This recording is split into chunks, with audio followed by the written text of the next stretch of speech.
तो आज हम लोग बात कर लेते हैं कि torque acting on a dipole. Torque acting on a dipole place inside electric fields. Electric lines of force, electric flux, वो हम लोग पढ़ चुके हैं, गाउस लॉ भी पढ़ेंगे, लेकिन उससे पहले एक टॉपिक छूट गया था, वो हम लोग आज देख लेते हैं। वो क्या है कि torque acting on dipole place in uniform magnetic field. अगर हमारे पास एक यूनिफॉर्म मैग्नेटिक फील्ड है, इलेक्ट्रिक फील्ड है। यूनिफॉर्म का मतलब क्या होता है?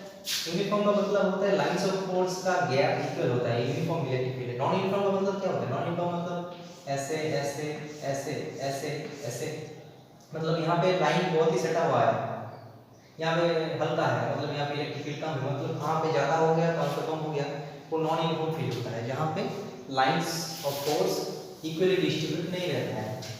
तो अगर हमारे पास एक यूनिफॉर्म इलेक्ट्रिक फील्ड है इधर से इधर, और उसके अंदर एक इलेक्ट्रिक डाइपोल हम लग गए। Electric dipole means collection of two poles minus and plus, minus q और plus q separated by some distance.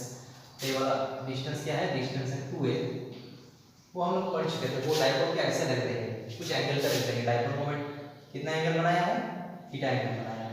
Theta is the angle between dipole moment. Dipole moment का डायरेक्शन किधर होता है? इधर होता है कि नहीं होता है? p वेक्टर का डायरेक्शन माइनस से लेके प्लस तक, और ये वाला इलेक्ट्रिक फील्ड है, इलेक्ट्रिक फील्ड है, और दोनों का बीच का एंगल क्या है? थीटा। तो ऐसे रख देंगे तो इसमें कितना टॉर्क काम करेगा? टॉर्क कब प्रोड्यूस होता है? जब क्या होता है, दो इक्वल अपोजिट फोर्स एक ही सिस्टम में लगा होता है, और दोनों का line of action different different होता है, तो उसमें टॉर्क लगता है।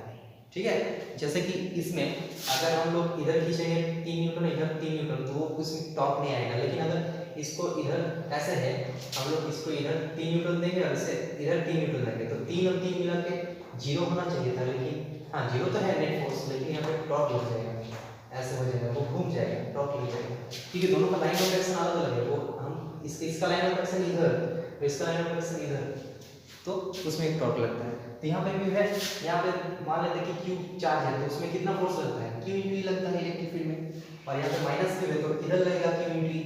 तो एक इधर है और एक इधर है, इक्वल अपोजिट, और लाइन ऑफ एक्शन भी डिफरेंट है, तो उसमें एक टॉर्क लग जाएगा।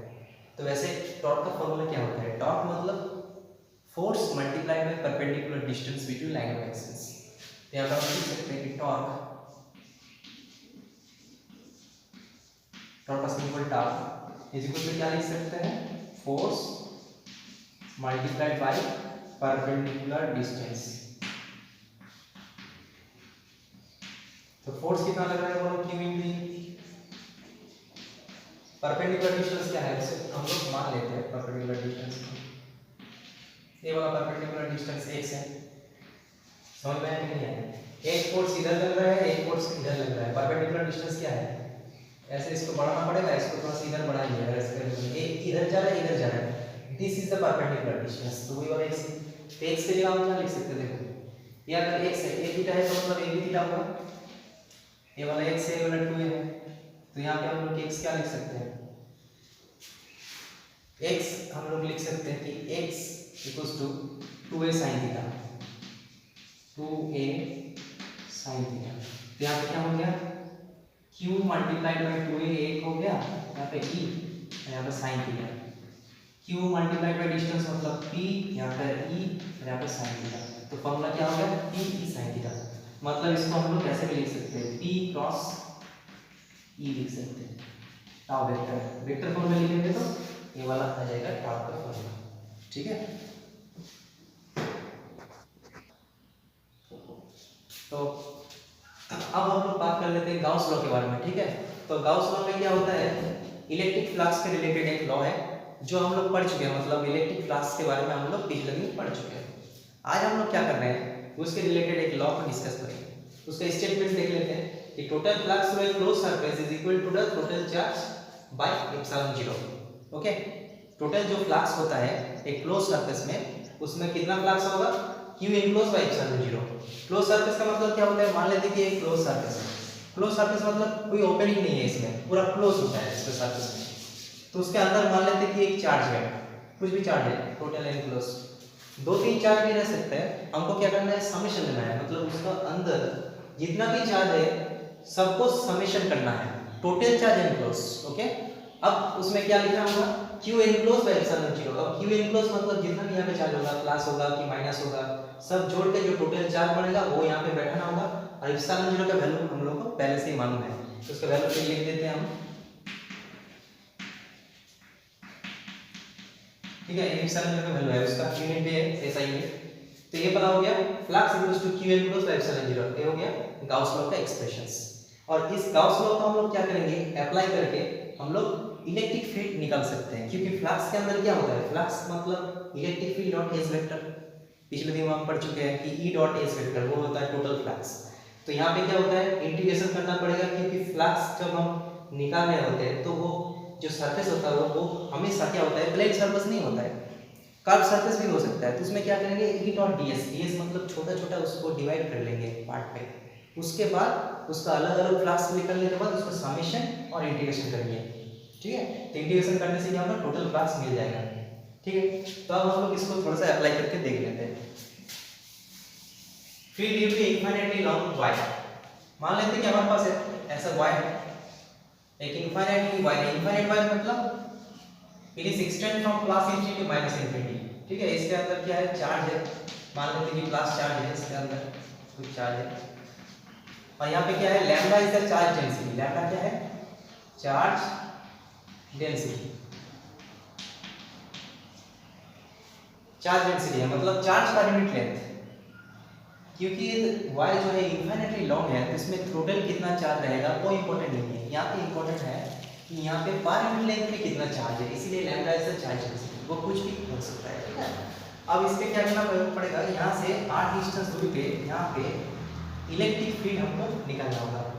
तो पहले तो हमको क्या करना पड़ेगा, क्लोज सरफेस लेना पड़ेगा। तो क्लोज सरफेस जो हम चूज करते हैं तो वो ऐसे चूज करना चाहिए ताकि इंटीग्रेशन हम इजीली कर सकते हैं। हम लोग कोई भी क्लोज सरफेस ले सकते हैं, लेकिन हमको ऐसे सरफेस लेना होगा जिसका क्या होगा, इंटीग्रेशन हम इजीली कर सकते हैं। And that surface must pass through this point, इस पॉइंट से भी जाना चाहिए सरफेस। तो कैसा होना चाहिए, यहाँ पे हम लोग क्या कर सकते हैं, एक सिलिंड्रिकल सरफेस यहाँ पे हम बना सकते हैं।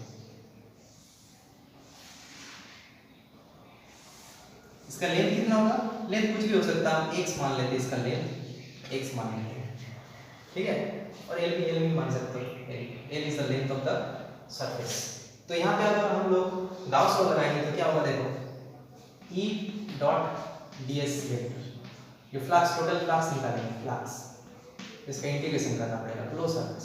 तो देखो इसमें जो क्लोज सरफेस है, ये जो सिलिंड्रिकल सरफेस है, इसमें टोटल कितना सरफेस है, 3 सरफेस है, एक तो ऊपर वाला सरफेस है, एक बॉटम वाला सरफेस है और एक कर्व सरफेस है। तो इसको हम लोग लिख सकते हैं कि ऐसे लिख सकते हैं, E डॉट ds फ्लक्स हमको निकालना पड़ेगा, तीनों पार्ट में हमको निकालना पड़ेगा।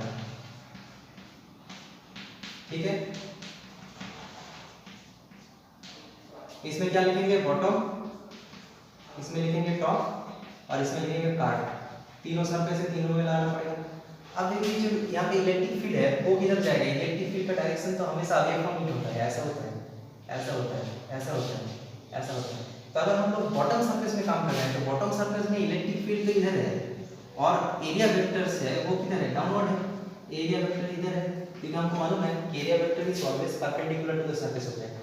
तो एरिया वेक्टर और इलेक्ट्रिक फील्ड के बीच में कितना एंगल है, 90 डिग्री है। तो इसमें क्या हो जाएगा, ये वाला term E ds cos 90, cos 90 कितना होता है, 0 होता है। तो ये वाला टर्म क्या हो जाएगा, ये वाला टर्म क्या हो जाएगा, 0 हो जाएगा। सिमिलरली क्या हो जाएगा, टॉप सरफेस में भी क्या होगा, 0 हो जाएगा। इसमें क्या होगा, इलेक्ट्रिक फील्ड इधर होगा, electric field is always away from the positive charge. और यहाँ पे अगर ds लेंगे छोटा सा तो उसका ds वेक्टर क्या होगा, इधर होगा, इसमें 90 डिग्री एंगल है तो वो भी 0 हो जाएगा।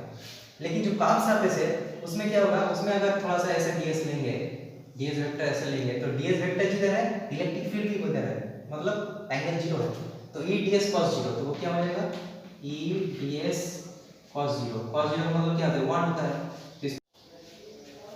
अच्छा, तो टोटल फ्लक्स हम लोग निकाल लेते हैं। टोटल फ्लक्स मतलब क्या होता है, E डॉट ds वेक्टर, तो उसका इंटीग्रेशन करना पड़ेगा। यहाँ पे जो क्लोज सरफेस है that is the sum of 3 open surface, एक तो बॉटम वाला सरफेस, एक टॉप वाला सरफेस और एक कर्व सरफेस। तीनों सरफेस से हम लोग को इंटीग्रेशन करना पड़ेगा।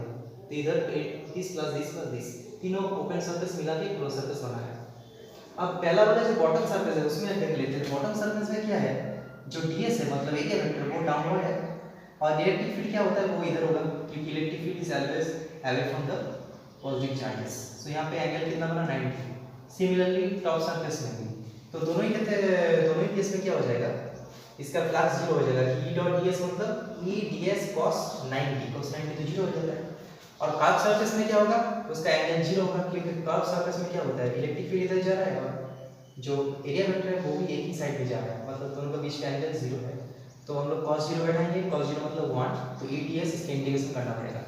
ई डी एस का हमें इंटीग्रेशन करना पड़ेगा, तो इंटीग्रेशन में और डिफरेंशिएशन में क्या होता है, हम लोग को मालूम है कि जो कांस्टेंट टर्म होता है वो बाहर निकल जाता है। तो ए वाला अगर वायर होगा, ए वाला सिलेंडर, तो हर सिलेंडर का हर जो प्लेस है वो इक्वल डिस्टेंस में है वायर से, मतलब डिस्टेंस सेम है, और डिस्टेंस सेम होने से क्या होगा, इलेक्ट्रिक फील्ड भी सेम होगा, मतलब यहाँ पे इलेक्ट्रिक फील्ड कितना होगा, यहाँ पे भी वही होगा, हर जगह पे एक ही होगा, इसीलिए इलेक्ट्रिक फील्ड को हम इंटीग्रेशन के बाहर ला सकते हैं। तो यहाँ पे रहेगा इंटीग्रेशन ऑफ ds, तो उसके बाद क्या हो जाएगा e into ds, मतलब क्या होगा, ds मतलब sum of all the areas, small areas मतलब टोटल सरफेस एरिया। ओके, तो क्या होगा 2 pi rn curve surface area, तो ये हो गया टोटल फ्लक्स। अब हम लोग गाउस लॉ लगा देते हैं। तो गाउस लॉ क्या कहते हैं, गाउस लॉ मतलब क्या होता है, total flux equals to q by epsilon 0। तो इसमें क्या हो जाएगा e into 2 pi r l, q मतलब होगा q एक्रॉस मतलब कितना चार्ज अंदर है, पार यूनिट लेंथ पे लैम्डा चार्ज है, और ये वाला जो सरफेस है उसका लेंथ l है, उसका मतलब लैम्डा मल्टीप्लाइड बाय l अगर कर देंगे तो कितना चार्ज हम लोग को मिल जाएगा। यहाँ पर हम लिख सकते हैं लैम्डा मल्टीप्लाइड बाय l, और यहाँ पे एप्सिलॉन 0, तो l और l कैंसिल आउट हो जाएगा, तो यहाँ पे इनका फॉर्मूला क्या हो जाएगा, lambda by 2 pi r epsilon 0। ठीक है, हम लोग क्लियरली देख सकते हैं कि ये इनवर्सली प्रोपोर्शनल टू r, तो इनफाइनाइट वायर से जितना दूर जाएंगे उसका इलेक्ट्रिक फील्ड का वैल्यू क्या हो जाएगा, घट जाएगा। Okay, so in this way we can calculate the electric field for a infinitely charge wire. Okay, कई सारा एग्जांपल है जिसको हम लोग गाउस लॉ से इजीली कैलकुलेट कर सकते हैं।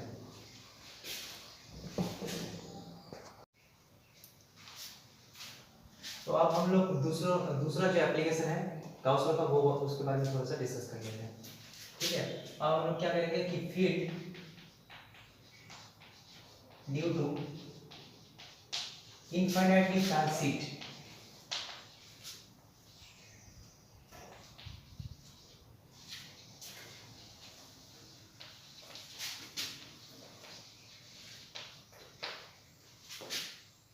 हमारे पास एक इनफाइनाइट चार्ज शीट है। ये इनफाइनाइट चार्ज शीट हम लोग कैसे ड्रॉ नहीं कर सकते, मतलब वो इधर इंफिनिटी है, इधर इंफिनिटी है, हर जगह पे फैला हुआ है। हम लोग एक लिटिल पार्ट लेके उसको डिस्कस करेंगे। तो इसमें क्या करना है, इसका इलेक्ट्रिक फील्ड कैलकुलेट करना है। इसमें क्या है, चार्ज है, मान लेते हैं कि इसमें क्या है, चार्ज है, पॉजिटिव चार्ज है, मान लेते हैं, नेगेटिव भी हो सकता है, लेकिन हम लोग पॉजिटिव मान के इसका कैलकुलेशन करेंगे। तो इसमें क्या करना है, इसमें ये जो प्लेन इनफाइनाइट शीट है इसका कुछ दूरी पे हम लोग को क्या करना है, इलेक्ट्रिक फील्ड कैलकुलेट करना है। मान लेते हैं कि इसके r डिस्टेंस दूरी पे इलेक्ट्रिक फील्ड कैलकुलेट करना है, यहाँ पे इलेक्ट्रिक फील्ड कैलकुलेट करना है। तो अगर यहाँ पे ये अगर शीट होगा, यहाँ पे अगर इलेक्ट्रिक फील्ड जितना होगा यहाँ पे भी वही होगा इलेक्ट्रिक फील्ड की, वो तो सिमेट्रिक है, पॉजिटिव चार्ज है, तो यहाँ पे इतना दूरी पे जितना इलेक्ट्रिक फील्ड होगा इतना दूरी पे एक ही इलेक्ट्रिक फील्ड होगा। इसीलिए हम लोग को जो गाउसियन सरफेस कंसीडर करना है वो सिमेट्रिक होना चाहिए with respect to the sheet. Picture 3 dimension है तो इसीलिए इसको ड्रॉ करना थोड़ा सा डिफिकल्ट होता है। तो हम लोग क्या करेंगे, एक सिलेंड्रिकल से गाउसियन सरफेस कंसीडर करेंगे, और उसके बाद क्या होगा, क्लोज सरफेस बनाएंगे which is required to calculate the electric fields. ठीक है, ऐसा सरफेस है, ऐसा चला गया इसके अंदर, इधर भी कुछ पोर्शन है, इधर भी कुछ पोर्शन है, दोनों का डिस्टेंस क्या है, r डिस्टेंस दी पे। और ये सरफेस एरिया क्या है, ये सरफेस एरिया मान लेते हैं कि s है, ये वाला सरफेस एरिया कितना है, ये भी हम लोग मान लेते हैं s। दो सरफेस है, एक लेफ्ट सरफेस, राइट सरफेस और कर्व सरफेस, तीन सरफेस मिला के इसका इलेक्ट्रिक फील्ड बनाना है। तो इलेक्ट्रिक फील्ड जो टोटल फ्लक्स होता है उसका वैल्यू हम लोग निकाल लेते हैं कि E dot ds is the total flux, उसका इंटीग्रेशन करना पड़ेगा close surface. So the integration perform over A close surface, ये क्या है, सिलेंडर एक क्लोज सरफेस है, तो क्लोज सरफेस जो है that is the summation of three open surface. तो हम लोग इसे क्या लिख सकते हैं, ऐसे लिख सकते हैं E dot ds plus E dot ds plus E dot ds, तीन इंटीग्रेशन का सम ये है लेफ्ट, यहाँ पे लिखेंगे राइट और यहाँ पे लिखेंगे टॉर्क। तीनों सरफेस मिला के हम लोग को इंटीग्रेशन करना है। लेफ्ट सरफेस में क्या है, देखो यहाँ पे अगर मान लेते कि छोटा सा ds है तो उसका डायरेक्शन इधर होगा क्योंकि ds is perpendicular to the surface, और इलेक्ट्रिक फील्ड भी इधर होगा। ये अगर प्लस सीट है तो इलेक्ट्रिक फील्ड तो अवे फ्रॉम इट होगा, मतलब इलेक्ट्रिक फील्ड का भी डायरेक्शन क्या होगा, सेम होगा। तो यहाँ पे क्या होगा, लेफ्ट सरफेस जो है और राइट सरफेस है, यहाँ पे राइट सरफेस है तो दोनों में क्या होगा, यहाँ पे भी राउंड कर सकता है कि ds वेक्टर इधर होगा, छोटा सा अगर ds लेंगे तो, और इलेक्ट्रिक फील्ड भी इधर होगा अवे फ्रॉम इट, मतलब दोनों एक ही डायरेक्शन पे है। तो लेफ्ट और राइट सरफेस के लिए क्या होगा, eds cos 0 होगा, eds cos 0 होगा। और इसके लिए भी क्या होगा, eds cos 0। और कर्व सरफेस के लिए क्या होगा, कर्व सरफेस, ये जो कर्व सरफेस है सिलेंडर का, उसके लिए क्या होगा, हम मान लेते हैं कि यहाँ पे ds लेते हैं तो वो वाला ds इधर होगा, ds वेक्टर, और इलेक्ट्रिक फील्ड इधर अवे फ्रॉम इट होता है। तो दोनों के बीच का एंगल कितना है, 90 डिग्री है। इसमें क्या होगा, eds cos 90, cos 90। तो ये वाला टर्म क्या हो जाएगा, ये तो 0 हो जाएगा, cos 90 का बराबर क्या होता है, 0 होता है।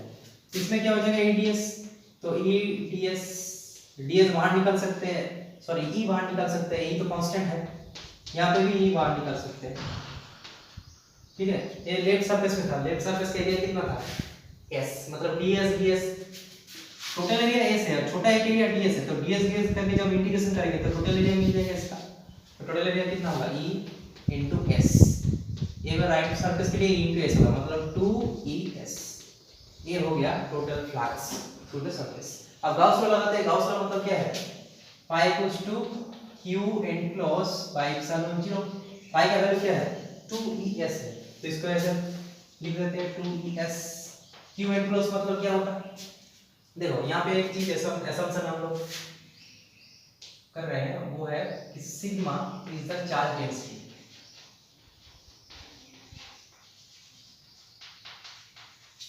पहले हम लोग क्या, number of charge per unit length था इनफाइनाइट y के लिए, लेकिन यहाँ पे क्या होगा, यहाँ पे होगा चार्ज पर यूनिट एरिया, क्योंकि चार्ज कहाँ पे फैला हुआ है, पूरा एरिया में फैला हुआ है, इनफाइनाइटली सीट है। तो टोटल चार्ज कितना है वो इंपॉर्टेंट नहीं है, उसका डेंसिटी कितना है वो इंपॉर्टेंट है। इसका मतलब चार्ज पर यूनिट एरिया। तो यहाँ पे अगर sigma is the charge per unit area है तो इसका सरफेस के अंदर कितना चार्ज है, सरफेस देखो थोड़ा सा एरिया कवर किया है, एस एरिया, तो यहाँ पे कितना चार्ज होगा, s multiplied by sigma bye epsilon 0, total charge बन गया। सिग्मा पर यूनिट एरिया में चार्ज, तो s एरिया में कितना चार्ज बनेगा, s into सिग्मा, तो यहाँ पे s और s कैंसिल आउट हो जाएगा, तो यहाँ पे इलेक्ट्रिक फील्ड का वैल्यू आ जाएगा सिग्मा बाय 2 एप्सिलॉन 0। तो ये वाला हो गया इलेक्ट्रिक फील्ड का value. Okay, electric field due to infinite sheet, इसका वैल्यू क्या होता है, सिग्मा बाय 2 एप्सिलॉन 0। यहाँ पे एक और करने वाला बात है कि यहाँ पे distance absent, independent of distance, it is independent of distance। मतलब क्या होगा, इसका जो सीट है, सीट का अगर बगल में हर जगह पे इलेक्ट्रिक फील्ड सेम होगा, मतलब डिस्टेंस बढ़ने से भी कोई चेंज नहीं होगा, मतलब there is no variation of electric field with distance, distance के साथ इससे इलेक्ट्रिक फील्ड चेंज नहीं होता, हर जगह पे क्या होता है, सेम होता है। ये बहुत ही इंपॉर्टेंट चीज है, ठीक है। तो इस तरह हम लोग क्या कर सकते हैं, गॉस लॉ अप्लाई कर सकते हैं, और कई तरह का इलेक्ट्रिक फील्ड डिस्ट्रीब्यूशन जहाँ पे है, वहाँ पे चार्ज डिस्ट्रीब्यूशन है, वहाँ पे हम लोग इलेक्ट्रिक फील्ड कैलकुलेट कर सकते हैं।